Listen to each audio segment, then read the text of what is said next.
everybody, and welcome to Wild Moments, powered by explore.org. It is me, Trishana, and we have the lovely Ali joining us again. Hi, Ali. Hello, thank you, Trish. How you doing? I'm doing very well. I am very hot in the hood-sprayed sun, or hiding from the hood-sprayed sun, I should say, but very much enjoying the hot weather for a change. Right, I had that same feeling today. So I'm in Cape Town, and it feels like I don't have to wear a whole lot of layers, which is really liberating. True, it's been very rainy here, so actually the sun is a welcome surprise for once. Yes. Well, wherever you are in the world, thank you so much for joining us, whether you're in rain or sunshine or snow or just plain old overcast. I'm glad that you could share this time with us and we can look at some of the best moments across the week.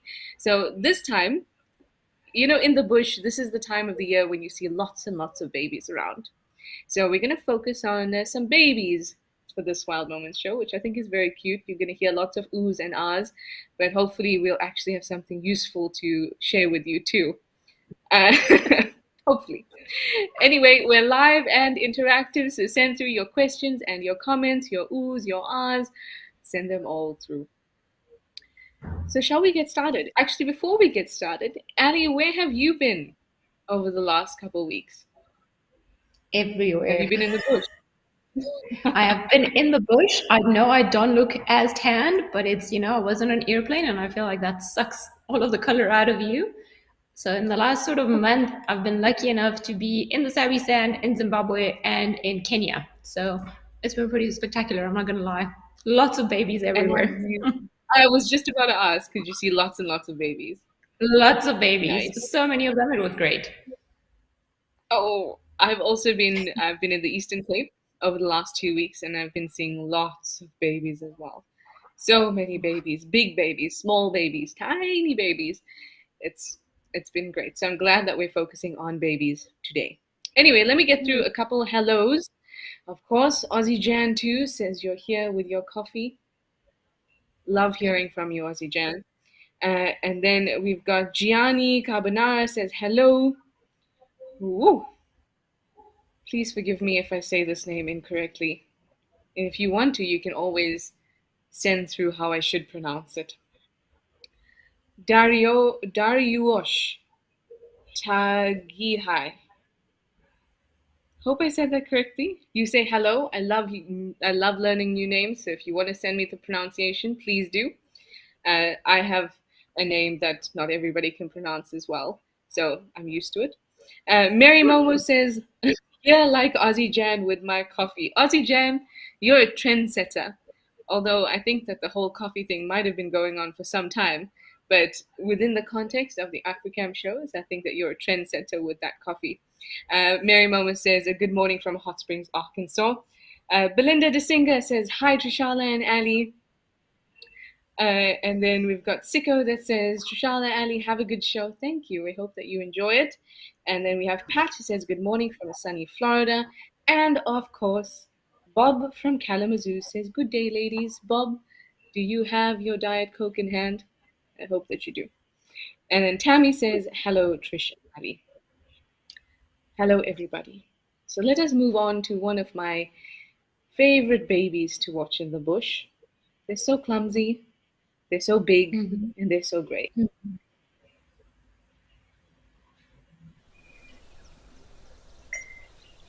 Oh no, I can't even watch them without weird sounds emanating from my voice box. They're just too much. Oh. Going to back out into the tree. They look so serious about what they're doing. It's a wrinkly forehead.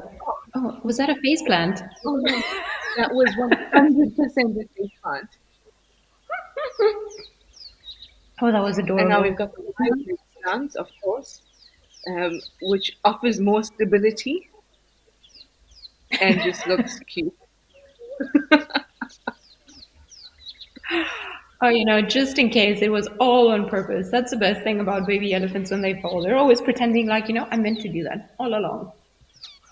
Oh, absolutely.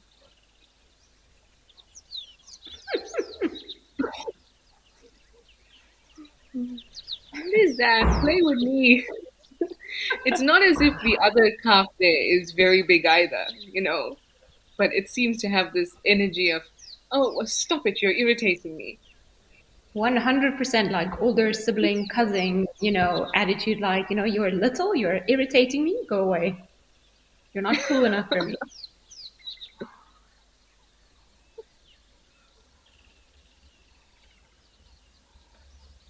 When baby elephants are getting used to this crazy hydrostatic contraption they call a trunk, it is just it is the most entertaining thing you will see, and you can be entertained by it for hours. I think much like a baby elephant, which is entertaining itself with the use of its trunk.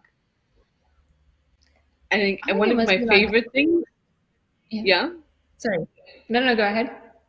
No, I was just saying that one of my favorite things is when they're not sure, like, how it bends and how it moves. So they like look at it. So they just bend it and then they're looking at it and then they place it somewhere and they're looking at it and they try to like touch it with their leg. They're so unsure about it. And then sometimes they stand on their trunk on purpose and then they don't know how to remove the trunk from under the foot. That's always very funny. Yes. And I would I mean imagine it's almost like a mix between a toy and an appendage. It's just like so many things you can do with the trunk. exactly. And it's it's an extension of their body, obviously, so they are aware of it. But it's structurally it's not like a limb. So it takes a lot of practice to be able to actually use it correctly. And I mean, obviously they feel it. I've seen a baby elephant step on its own trunk, and I think, oh my gosh, can you imagine 120 kgs stepping on this fleshy, muscly thing? I mean, But I've they had do. my younger brother who's about 100 kgs stand on my toe, on my foot, and there was like a full-on bruise. So imagine stepping on your trunk. No, thank you. I wouldn't No, recommend no, it. no, no. And it's very sweet when they can't use it for drinking it, and so they just face plant into the water and go. And then obviously when they're very dry, then they just have this line of where the water wets them. It just looks like they have a face mask on. Yeah, they're very um, funny. I love. they are. We have Brittany Parker says we have the pretty ladies, Trish and Ali today. Oh, thank They are you. awesome ladies. Says hey there. Thank you very much. Then we have Carol Parker says, good morning, girls from Ohio. And there's two exclamation marks there. Hello, Carol Parker. That's with an exclamation mark. And then we have Miss Jin says, good day from Texas. Anasenu Sokuro, you say hi. Hello to you. Bob from Kalamazoo. Oh, thank you, Bob. You say you do have your Diet Coke in hand. I'm glad that you're not breaking the tradition, Bob. Belinda Dissinger says you love baby Ellies. Absolutely. Absolutely. Sergeant Pepper, also known as Michelle Pepper. I didn't know your name is Michelle. Hi, Michelle slash Sergeant Pepper. You say good morning. Prerna says hello. Trish and Ali. Nancy Miller says hello from Ohio.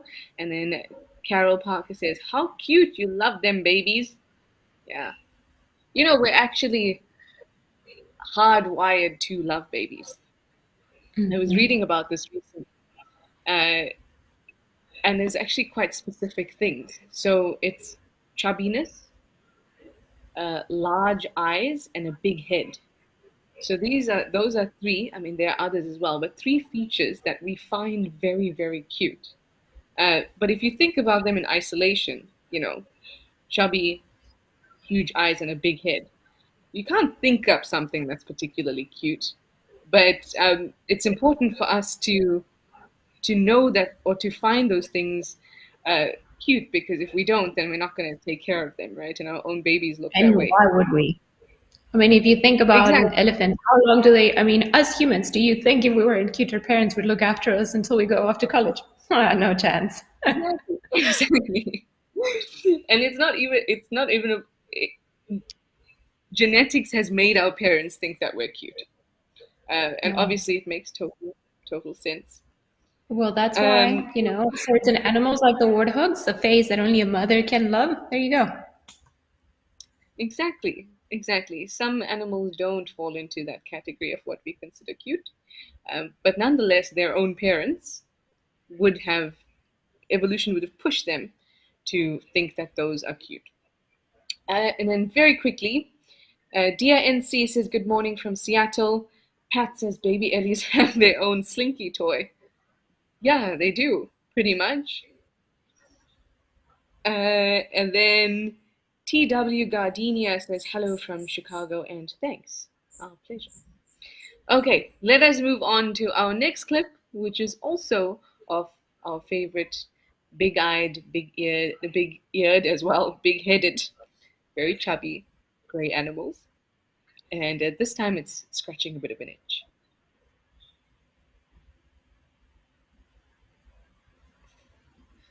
They also look very, like baby elephants look very pensive, very thoughtful when they just kind of stand around.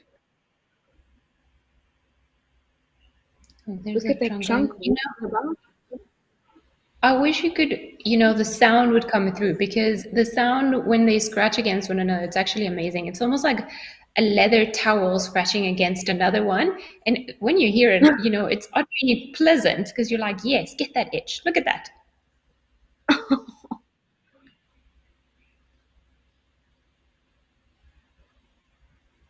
And mom's skin would be nice and rough. The perfect place um, to get your itch satisfaction, and if you're not so sure about your environment yet. Definitely getting a good. I mean, they, as adults, they would do the same. They just wouldn't scratch against one another, but they would use a stump or a tree and do exactly what the little one is doing. So, they start from a early age. Yeah, and that's, I mean, being itchy starts from an early age. So it makes, oh, look at this. Oh, get that back of the ear. That's a particularly hard place to get if you're a baby Ellie, because adult elephants will get that spot by using their trunk. I mean, this is a very thorough scratching session.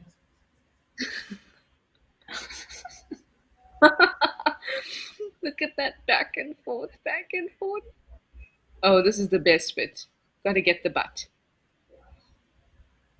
Also, very patient mother to endure all of this. Maybe, the scratching is also helping her. So it would get ticks around those areas. So. The last bit. Trish, are you okay? Oh, it was just too cute. Aiden, I think we need to just see that last part again because it kind of bent its legs and then was rubbing so hard against the mum. Just watch. Everything's calm. Everything's calm. And there we go. Oh, yeah. Look at that. That was the spot, Trish. That one. That was the spot. That was definitely the spot. Um, Carol Parker, you say thank you so much for sharing these videos. These are my favorite as well. Yeah, I don't think we can get enough of watching baby elephants doing silly things or baby anything. It's just it's. I remember in the 90s, they used to have kids say the darnest things. I remember watching that with my family, and it was the same thing. You can't help but watch kids or young animals do strange things, be extra cute, not know what's happening around them. It's the same in the bush. You just you can't help it. Still normal. Cannot. I think also it Ellen helps that Winkler. creatures like elephants, sorry, Ellen, that No, creatures no. like No. elephants are very busy. So they're always doing something.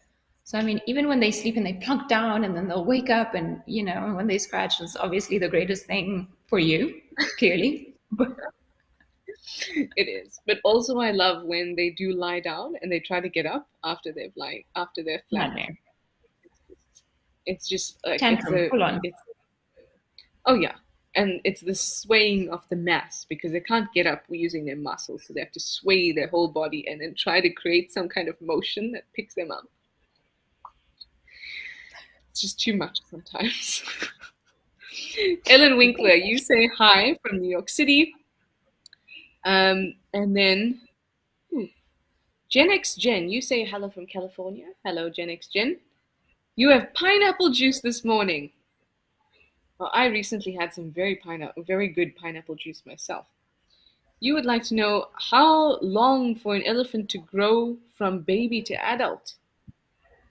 It takes a while. Takes a while. So between about um, 11 and 14 or 15, they'll be independent males and be pushed out of their herd. But if we're talking about sexual maturity, most adult males are only reproducing or even having the opportunity to reproduce in their late teens and 20s. If And then the anything, females, sometimes say that generally again? towards 20s, early 30s. So it takes a Yeah, long time. and even though they may be able to reproduce by the time they are 19, early 20s, they don't often get the opportunity to reproduce around that time and they have to wait till they're a little bit older. So it takes a long time and a lot of investment um, for the herd if they're female, but they will reproduce sooner, and a lot of development for the male before they can actually make their mark and reproduce. So it takes a while. And it's mainly, Then, sorry, I just want to expand on that point, Trish. And it's generally, it's not like they cannot. It's obviously there will be other males that are older, more experienced, that will prevent them from actually mating. So they'll bully them, they'll push them out, they'll intimidate them because now it's their turn. They've waited a long time. So they're not going to let the youngsters come in and take it from them. exactly, and just for those males that are in their 30s, they had been waiting that whole time to finally have the opportunity. They're not going to let one 22-year-old male waltz in and take that opportunity from them. Not Negative. going to happen. And also, the females prefer or have a sexual preference for males that are large, who have large tusks, who have a bigger gap between their eyes, things like that that we don't usually think about, but those indicate fitness and a good health and age. And the younger bulls don't really have that yet, so it's not the first preference for females. That being said, though, I just have to put this in, otherwise, I feel like I won't be giving you the whole story. That being said, though, there is evidence to suggest that even though youngsters in their 20s do get pushed around by the males and it looks as if they're not getting the opportunity to mate, a lot of them actually do. And some, like actually a significant percentage, it's just that it may be like a one-time thing. Maybe once in this 3 years they manage to sire an offspring. So it does happen. It's just that generally speaking, the bigger, larger, older males are the ones that are mating. They've just got to be sneakier. If they're sneakier, then they'll make it. Exactly. Sneaky is the perfect word. um, Pat would like to know what percentage of baby elephants, excuse me, make it to adulthood. I'm actually not sure. But considering there are not any significant predators, I would say it would be probably a very high percentage, probably something like 70 to 80%. Yeah, I would also lean towards that. I do think it's very much area dependent as well, and conditions and so on. If you have a drought in an area over a long period of time, you might find that a lot of babies actually don't make it. Or if you have high predator densities and poaching Yeah. pressure, then they might not make it. But I agree with you. In general conditions where everything should be okay, then I think probably 70-80%. That sounds about And right. I know that this may sound high, especially when we're thinking about the survival rate of, say, impala lambs or predators, but the whole life strategy of an elephant is pushed towards this kind of success rate.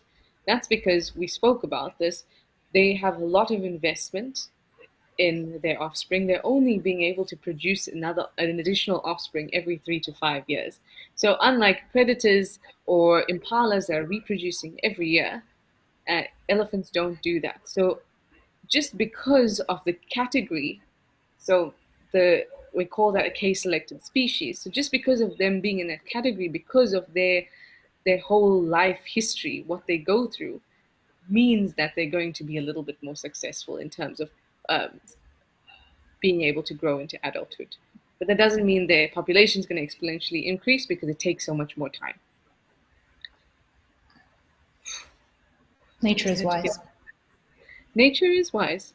And those categories, we didn't make those categories. Those categories exist because we notice those things in nature and then we say, oh, okay, this should probably be in that kind of category, and we notice patterns. Glenda Newman Craft, you say hello from Indiana. Hello. Then we have Sonia Miller who says, good morning from Colorado. And listen to this, Ali. Elephants are my favorite.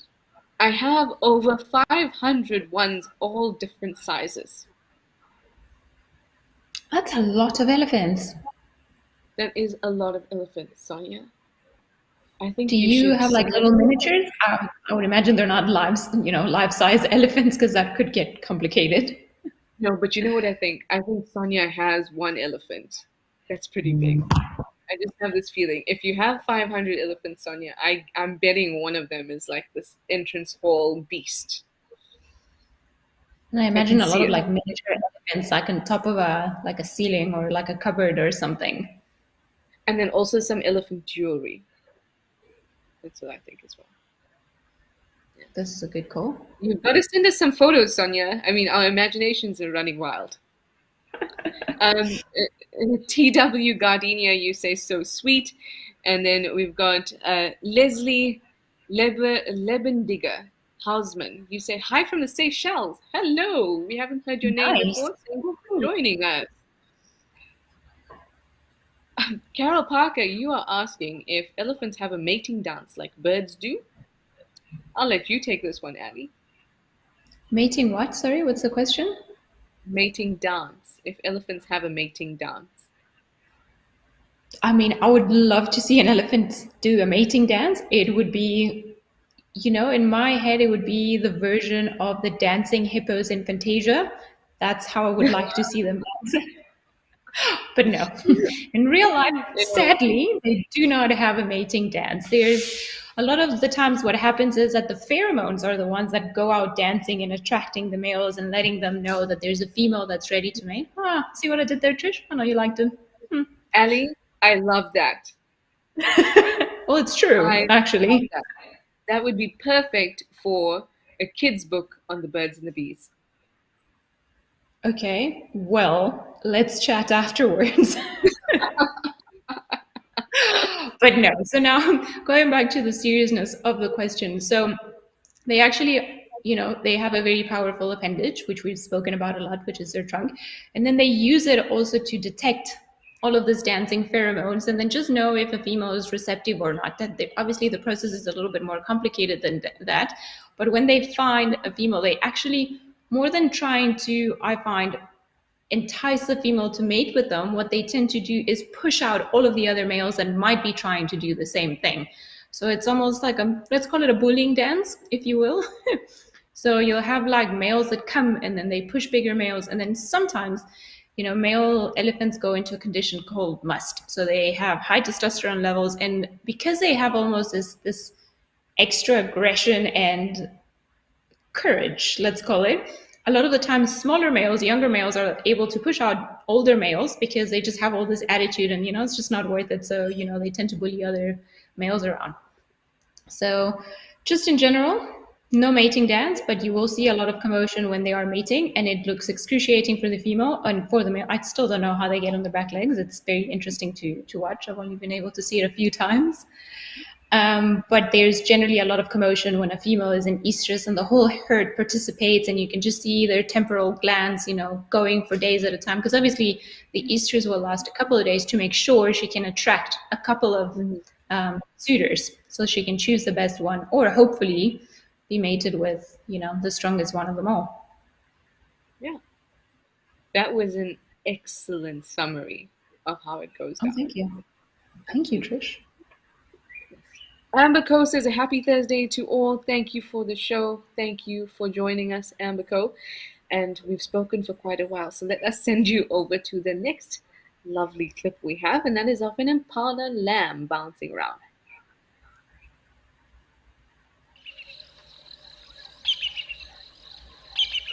Oh, I always feel like Impala lambs need to grow into their foreheads. Their foreheads. What about their legs? I mean, their legs as well, yes, but the forehead is just so bulbous. I mean, I've never thought of them that way, but I'm gonna have to go see a real one now just to figure it out. Exactly. Look at that forehead. I don't think there's a more summary vision that, the kingfisher in the background making a noise, all Oh, the yeah. green, and then a little impala lamb. Yeah, it's perfect, right? That is summer in the bush right here. And Yeah. also the Shame, general hum. but where are its friends? Those females should all have other little babies. It's all alone. Maybe it's number one. It could be. Oh, look, there's a confused Nyala.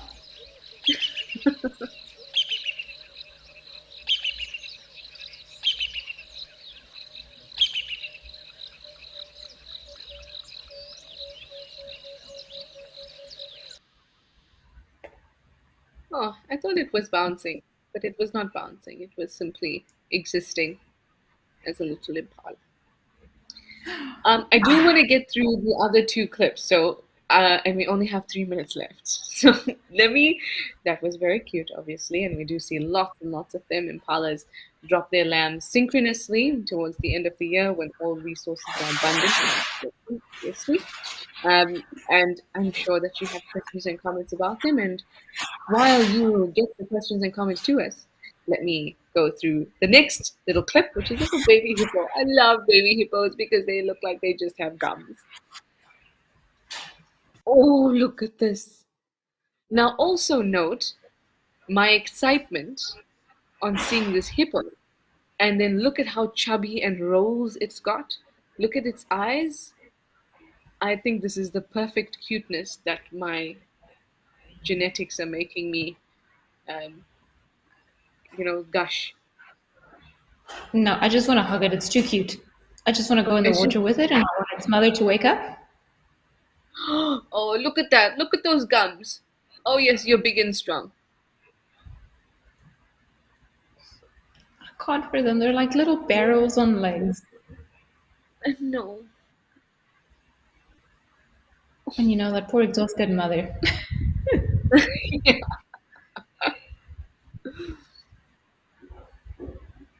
She's like, not too far. Where are you going? Crocodiles will eat you. It's like, wah, no. Nobody will eat me. I am king of this water hole. Looks like a river.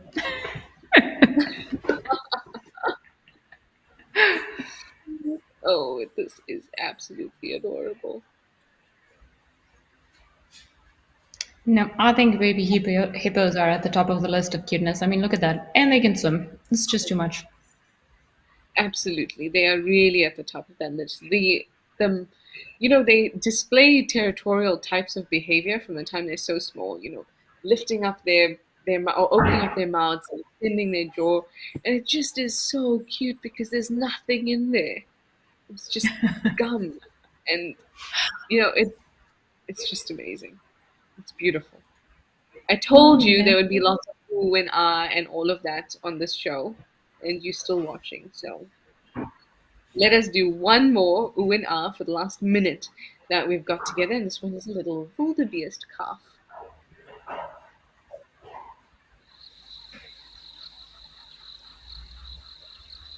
No, oh, we've got two calves. So one is They're lying actually down.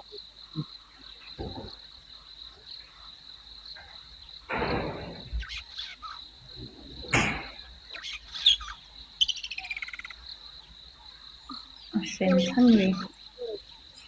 Oh,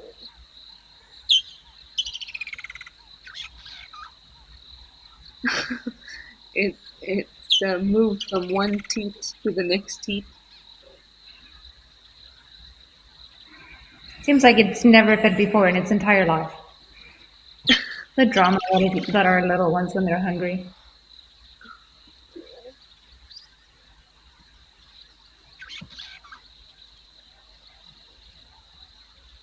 Now you'll probably notice that the calves are not the same color as the adults, and it's quite a striking difference. But it is very important because when they're young, they need to be able to blend into the environment um, with more ease, because that's a means of camouflage. So they start to get darker as they grow, but the lighter they are, the better they can blend into the sand, and also, the shadow or the shade in trees and also in grass. Oh, you still got these little umbilical attached to him. Oh, so this is no wonder it's that hungry. Oh,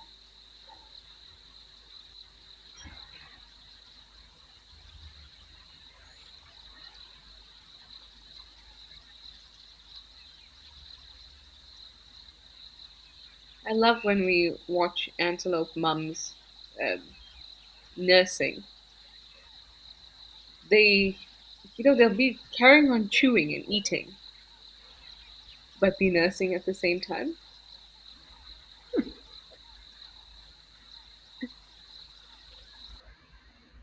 Come on, little one. Very sweet. Now, I've been seeing lots and lots of those over the last couple of weeks, and I'm sure that you have too, Ellie. And I think It's that, gonna be them. yeah, and I think that on the cams, you're going to see a lot of action with babies, lots and lots. And it's going to be reptile babies, it's going to be brand new insects emerging from their chrysalis and things like that. And you're going to see lots of little mammals that are reproducing as well. Sometimes the birth or the timing of births for like small mammals actually affects the birthing of larger mammals. For example, with jackals, they time their births to coincide with when there's an increase in like flay rats and things like that. So it's going to be abundance. The bush is about abundance in the summer, and I hope that you'll be able to catch it all on the cam. So just keep on watching. But now it is time to say goodbye. So thank you all for your questions and your comments, for spending this time with us and sharing these wonderful, cute moments with us. And we'll see you again next time. Thank you, Ellie, as well. Thank you. Always a Thank pleasure. you for having me and showing me all the beautiful oohs and ahs today. I love oohing and ahhing with Ali. I love it. Anyway, this was Wild Moments powered by Explore.org, and we'll see you next time. Thanks, everybody. Bye.